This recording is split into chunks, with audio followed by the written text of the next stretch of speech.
오늘 설교 제목 니값 못하네 라는 제목인데 이 말이 무슨 의미인지 다 알고 계시죠?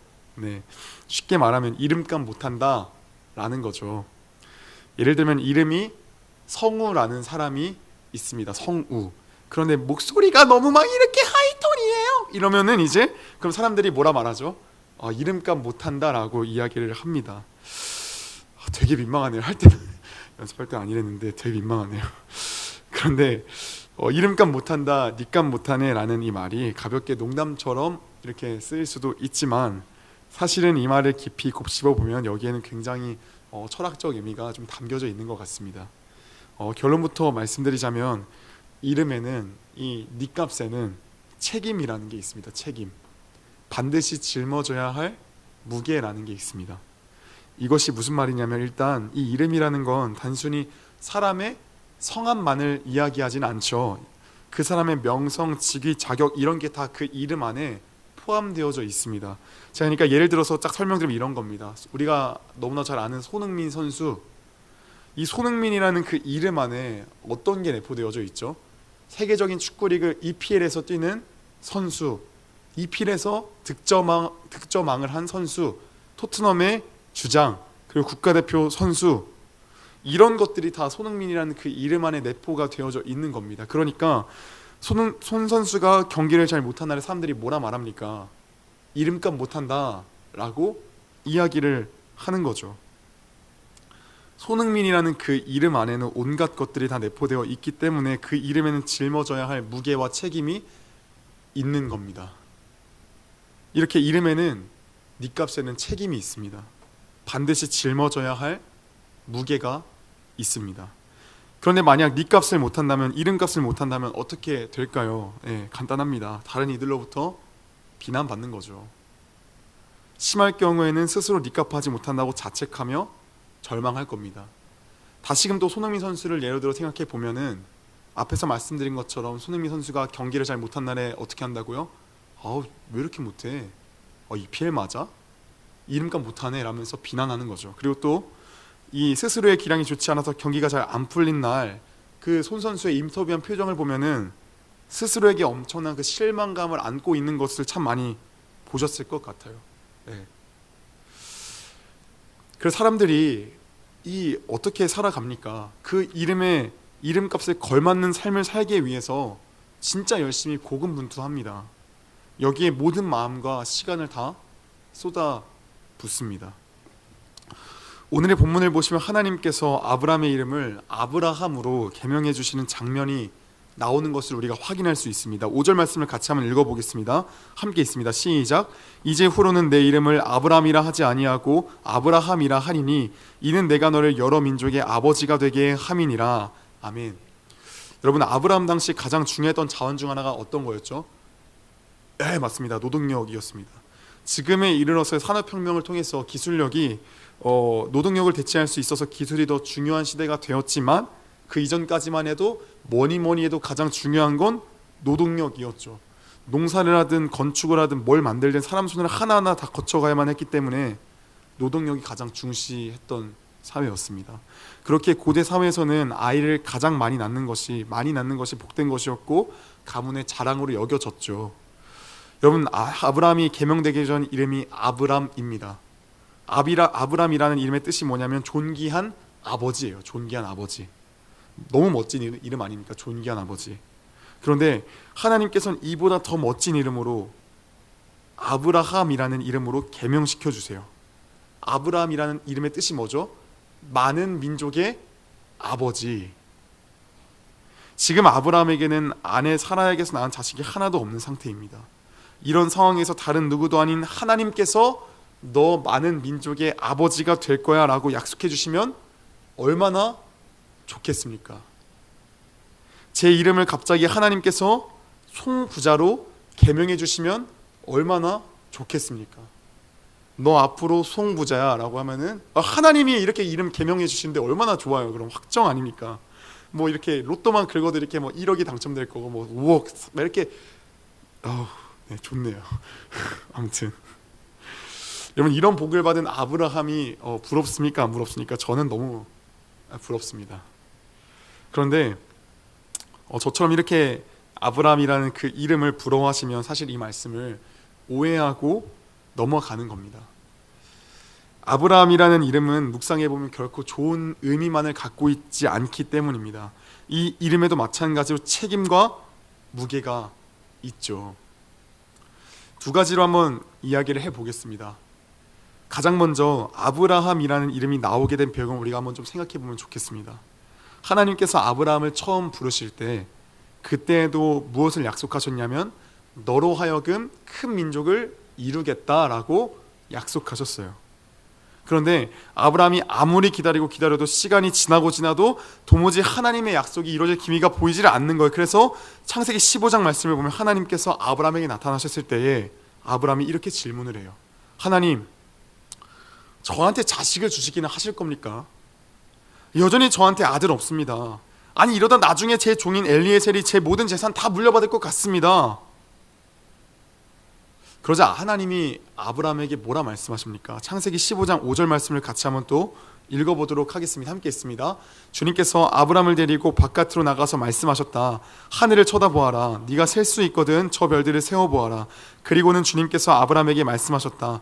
너의 자손이 저 별처럼 많아질 것이다. 아멘.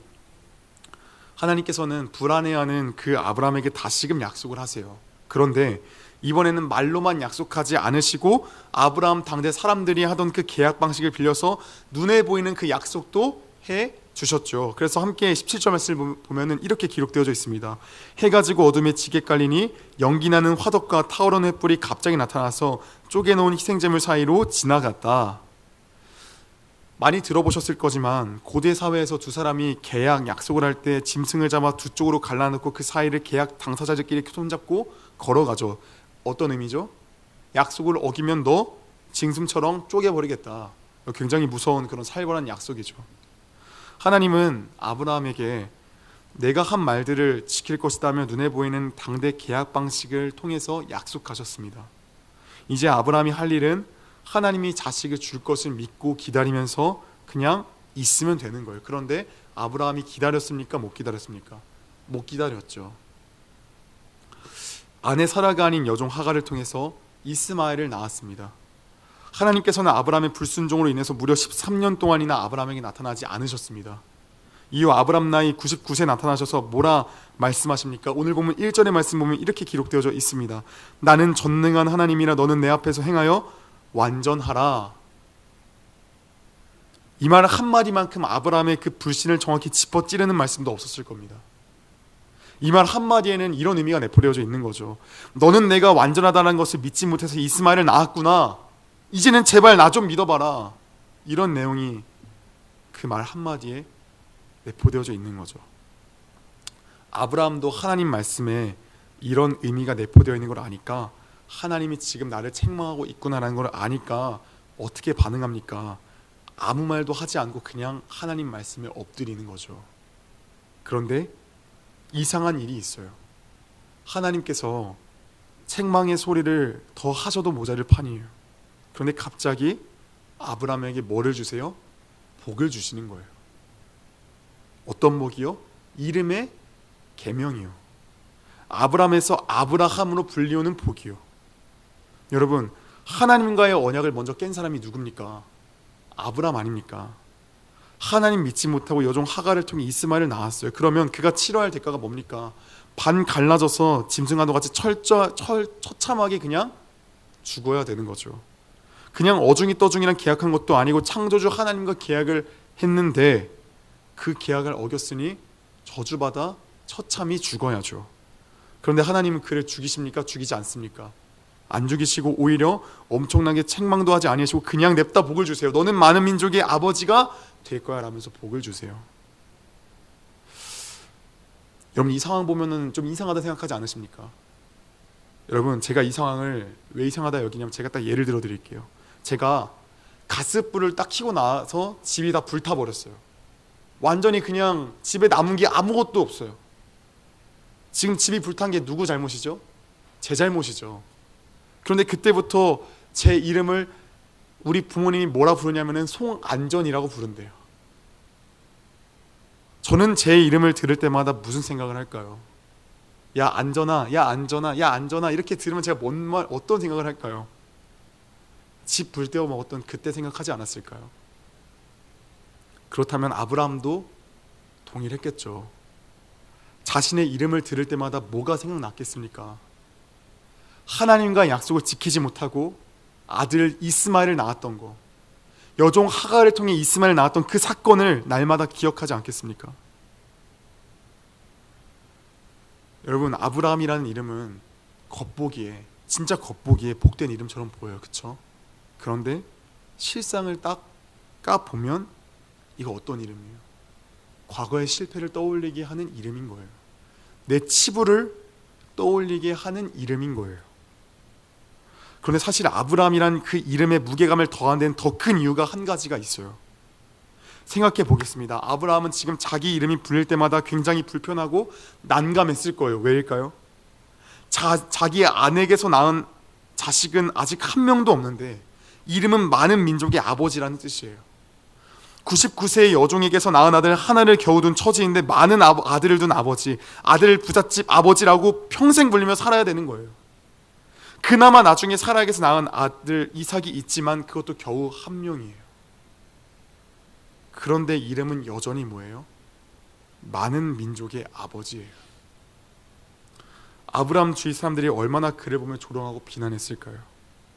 야, 너는 왜 자식도 없으면서 이름이 왜 그 모양이냐 너는? 야, 너에게 그 이름을 준 하나님을 좀 원망 좀 해봐. 야, 너 왜 그런 신을 섬기고 있어? 너 자신의 모습을 좀 봐봐. 얼마나 볼품없어. 때려쳐. 하나님 따라가지 말고 이제는 네가 원하는 대로 하고 싶은 대로 하면서 살아. 너 아브라함이면서 아브라함이 아니잖아. 그런데 여기서 가장 비참한 게 뭔지 아십니까? 가장 비참한 거. 이 비난의 소리를 역전시키려고 많은 자식을 낳기 위해 아브라함이 아무리 애를 쓰고 니값 하려고 아무리 생난리를 쳐도 아브라함의 힘으로, 능력으로 자식을 원하는 만큼 낳을 수 있습니까? 그게 문제예요. 여러분이 아브라함이라고 한번 생각을 해보세요. 솔직히 어떤 마음일 것 같습니까? 이거 진짜 절망되지 않겠습니까? 매일마다 들려오는 비아냥의 소리, 그 소리가 짜증나지만 너무나도 지극한 현실이에요. 그거 팩트예요, 팩트. 진짜 너무 화가 나가지고 야, 하나님이 진짜 나에게 아브라함이라 했다니까 라고 하는데 현실이 어때요? 현실은 자식이 한 명이에요. 이 상황을 내가 역전시키고 이겨내고 싶어도 내가 할 수 있는 게 있어요, 없어요? 없어요. 여러분, 아브라함이 니값 하고 싶어서 막 장어를 하루에 수천 마리씩 먹고 정간장을 수억 원어치 먹어도 이거 됩니까, 안 됩니까? 이거 안 돼요. 여러분 어떠십니까? 여전히 아브라함이라는 이름이 복되다라고만 혹시 생각되십니까? 여러분, 아브라함이라는 이 이름은요, 인간이 도무지 감당할 수가 없는 이름인 거예요. 지난날의 치부를 떠올리게 하면서 아무리 니값하려고 애를 써도 니값할 수 없는, 인간을 절망의 구렁텅이로 몰아가는 그런 이름이 바로 아브라함이라는 이름인 거예요. 그런데 이 사실을 알고 계십니까? 우리에게도 아브라함과 같이 도무지 감당할 수 없는 이름이 있다는 사실을 혹시 알고 계십니까? 어떤 이름일까요? 어떤 이름일까요? 그리스도인이라는 이름이에요. 하나님의 자녀라는 이름이에요. 하나님께서 우리 각 사람을 하나님의 자녀, 그리스도인으로 불러주시는데 이 이름을 소유한 것에는 무엇이 전제가 되어집니까? 죄인됨이 전제가 되어지죠. 죄인됨이. 내가 하나님의 자녀가 된 것에는 그냥 아무 대가 없이 그냥 뿅 하고 된 게 아니라 하나님의 자녀가 결코 될 수 없던 죄인된 자가 예수 그리스도의 십자가 공로로 말미암아 하나님의 자녀가 되는 권세를 누렸지요. 그러니까 하나님의 자녀라는 이 이름에는, 그리스도인이라는 그 이름에는 죄인이었던 과거의 치부가 포함되어져 있는 겁니다. 그래도 동시에 아브라함과 마찬가지로 아브라함이 많은 민족의 아버지라는 그 이름을 가졌지만 아무리 애를 쓰고 애를 써도 그 자신이 자식을 많이 낳을 수 없던 그런 처참한 현실과도 같이 그리스도인, 하나님의 자녀, 아무리 내가 애를 쓰고 애를 써도 하나님의 자녀답게 살 수 있습니까? 아무리 애를 쓰고 애를 써도 그리스도인이라는 그 이름을 감당할 수 있습니까? 여러분, 아무리 니값 하고 싶어도 니값이 안 돼요. 이게 니값을 못 해요. 여러분, 지난 날들 생각해 보십시오. 하나님의 자녀라고 불림받으려고 얼마나 우리 애썼습니까? 근데 되던가요? 저는 진짜 여기서 많이 절망했거든요. 아무리 애를 쓰고 애를 써도 하나님의 자녀답지 않은 거예요. 아무리 노력하고 노력해도 이 마음 가운데 올라오는 그 추악한 모습들은 하나님의 자녀답지 않은 거예요. 그래서 여러분, 외적으로 내적으로 여러 소리가 들려오는 거예요. 외적으로 세상 사람들이 이렇게 이야기해요. 야, 니네가 어떻게 예수 믿는 사람들이야? 니네가 어떻게 예수 믿는 사람들이야? 이야기를 해요. 한 번씩 치가 막 올라오잖아요. 한 번씩 화를 돋구면 이 화가 막 올라오잖아요. 그때 한 번 딱 지르는 순간 뭐라 말해요? 야, 제가 교회 다닌다고? 제가 예수 믿는다고? 제가 그리스도인이라고? 내적으로도 이 마음 가운데 어떤 마음이 막 울려 퍼집니까? 야, 네가 어떻게 예수 믿냐? 너가 어떻게 예수 믿어? 야, 너 오늘 한 일 좀 봐봐. 스스로의 양심이 막 고발하잖아요. 스스로의 양심이, 너 오늘 너 회사에서 너 화낸 거 생각해봐. 너 오늘 네 친구들한테 한 짓을 생각해봐. 네 마음 가운데 있는 그 음욕, 네가 그 생각해봐. 네 진짜 예수 믿는 사람 맞아? 아니잖아. 너 같은 게 어떻게 예수 믿는다고 말할 수 있어? 정죄하고 고발하잖아요. 그리스도인 하나님의 자녀, 이 이름은 아브라함이라는 이 이름과 같이 우리가 도무지 감당할 수 없는 이름이에요. 우리는 아무리 발버둥 치고 발버둥 쳐봐도 네 값을 못해요. 우리 그런 존재예요. 그런데 복음이 뭡니까? 복음이 뭡니까? 우리 주님이 그 모든 이름의 책임을, 그 무게를 다 짊어지셨다라는 게 복음인 거죠. 아브라함부터 한번 생각해 보겠습니다. 앞서 말씀드렸지만 하나님께서 창세기 15장에서 아브라함에게 너에게 하늘의 저 별과 같이 저 수많은 자손을 너에게 줄 거라고 약속하셨을 때 하나님께서 아브라함과 당대 계약 방식을 통해서 너에게 그 복을 줄 것을 약속하셨어요. 확증하셨어요. 그런데 그 갈라진 재물 사이로 누가 걸어갔습니까? 누구만 걸어갔습니까? 혼자만 걸어갔죠. 하나님 혼자만 걸어갔죠. 창세기 15장 12절과 17절 두 구절 말씀 같이 한번 읽어보도록 하겠습니다. 함께 있습니다. 시작. 해질 때에 아브라함에게 깊은 잠이 임하고 큰 흑암과 두려움이 그에게 임하였더니 타는 횃불이 쪼갠 고기 사이로 지나더라. 왜 하나님만 걸어가셨습니까? 왜 하나님만 그 사이를 걸어가셨습니까? 이 약속은 아브라함이 이루는 것이 아니라 누구만 이루는 것이니까요. 하나님이 홀로 이루시는 거니까요. 여러분 생각해 보세요. 아브라함에게 복을 주어 그의 자손을 하늘의 별과 같이 많아지게 하는 일, 누가 하는 겁니까? 아브라함이 할 수 있습니까? 계속 말씀드리지 못해요. 오직 하나님만이 가능하시죠. 그래서 하나님께서 아브라함과 언약을 맺을 때 홀로 그 사이를 걸어가셨던 거죠. 그리고 무엇보다 하나님이 13년 만에 아브라함에게 나타나셔서 그의 이름을 아브라함이라고 부른 거는 마치 제가 사고쳐서 송한전이라고 부르면 조롱하는 그런 개념이 아니라 하나님께서 지난날의 과오를 떠올리게 하시려고 그렇게 계명하신 게 아니라 하나님은 아브라함의 지난날의 그 실수들을 다 잊으셨다라는 것을 보여주시기 위해 여전히 너와의 언약을 내가 신실하게 지킬 것이라는 것을 보여주시기 위해 너는 너 자신을 포기했지만 나는 너를 포기하지 않았다라는 것을 보여주시기 위해 그를 아브람에서 아브라함이라 부르셨던 거죠. 우리는 어떻습니까? 그리스도인 하나님의 자녀, 그 이름 안에 우리의 죄인됨의 치부가 있죠. 그러나 하나님께서 어떤 분이십니까? 하나님께 회개하고 돌아올 때, 진정으로 돌아올 때 그 죄된 것들을 기억하시는 분이십니까? 기억하지 않으시는 분이시죠. 히브리서 8장 12절 말씀을 보면 그래서 이렇게 기록되어져 있습니다. 내가 그들의 불의를 긍휼히 여기고 그들의 죄를 다시 기억하지 아니하리라 하셨느니라. 아멘.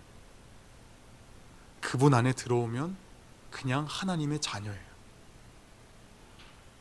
더 이상 과거에 연연할 필요가 없습니다.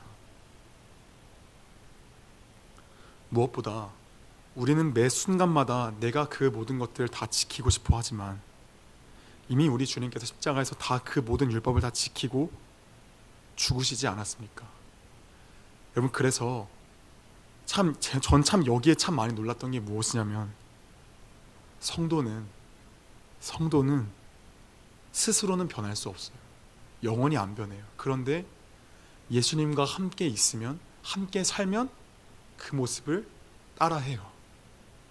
마치 아이가 부모의 모습을 따라하듯이 이 아는 여전히 참 악하고 더럽지만 예수님의 사랑으로 말미암아 그 사랑에 젖어서 조금씩 따라해요. 그래서 나라는 존재 자체가 내가 이랬었나? 내가 이게 됐었나? 하는데 예수님과 가까워지니까 조금씩 변하게 되어져요. 근데 그 힘은 나에게서 나오는 것이 아니라 내 안에, 질그릇 안에 계신 그 보배 예수님으로부터 넘쳐 흘러나오는 거죠. 이 차이가 있죠. 그래서 그리스도인 하나님의 자녀라는 그 이름이 참 무겁고 어렵지만 내가 하는 게 아니라는 거죠. 아브라함 사건을 통해서 하나님께서 시작하시고 하나님께서 결말에 맺어주셨듯이 이 그리스도인 하나님의 자녀라는 그 이름도 마찬가지로 하나님께서 은혜로 시작하셨고 하나님께서 은혜로 말미암아 종결시킨다라는 것이죠. 그래서 하나님께서 나는 처음과 끝이요 알파와 오메가다라고 말씀하시는 것 아니겠습니까? 말씀을 맺겠습니다. 사랑하는 여러분, 니값 하고 싶으시죠?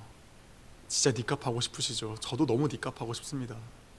저도 좀 하나님 자녀답게 좀 살고 싶습니다. 그런데 니값 못하는 게 그게 정상이에요. 우린 그래요. 우리는 아무리 막 하고 싶어도 그게 안 되는 존재예요. 제가 요즘 꽂힌 말이 한 가지가 있어요. 나 같은 인간이 어떻게 예수 믿는다고 할 수 있을까? 이 말에 제가 너무 꽂힌다. 나는, 당신은 그 수준이 맞아요. 우리는 그 수준이 맞아요. 우리는 우리의 존재 가치는, 우리의 그 수준은 너무 밑에예요. 여기서 뭘 기대할 수 있겠습니까? 그런데 참 이게 달라져요. 이렇게 나라는 밑바닥을 경험했을 때 두 가지로 나뉘거든요. 하나는 완전 절망하고 자책해요.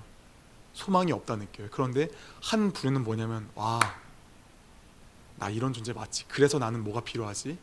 예수가 필요하지. 이리로 가게 되어지죠.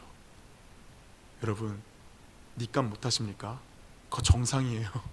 그럼 결론이 어디로 가야 돼요? 나 그래서 예수 필요하구나. 나 그래서 진짜 예수 없으면 안 되는구나. 나 그래서 말씀 없이 기도 없이 안 되는 거구나.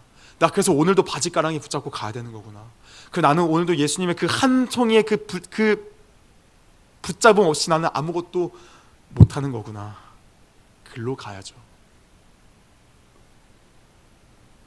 사랑하는 여러분,